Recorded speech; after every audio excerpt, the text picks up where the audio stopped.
గత ప్రభుత్వాన్ని చూశారు. కూల్చివేతలతో మొదలైన ప్రభుత్వం, రోడ్లు వేయని ప్రభుత్వం, కనీసం రహదారుల్లో గుంతలు పూడ్చని ప్రభుత్వం. కానీ ఈ రోజున మన ఇన్ని ప్రతి ఊరిలో కూడా ఊరికి మధ్య గుంతలు పూడ్చడంతో పాటు రహదారులు నిర్మిస్తూ ఉన్నాం.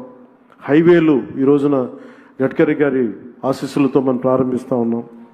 వీటన్నిటికి కూడా మనకు కావాల్సింది కనీసం ఒక 15 సంవత్సరాలు ఈ కూటమి చాలా బలంగా ఉండాలి. వాళ్ళు ఎన్నో రకాలుగా ఈ కూటమి ఐక్యతని దెబ్బతీయడానికి ప్రయత్నం చేస్తూ ఉంటారు. వీటన్నిటిని మనం కొంచెం జాగ్రత్తగా ఉండాలి, ఎరుగుతూ ఉండాలి.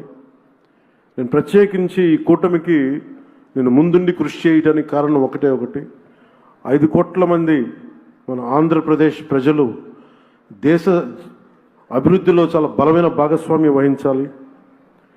ఆంధ్రప్రదేశ్ ఖ్యాతి మొత్తం తెలియాలి.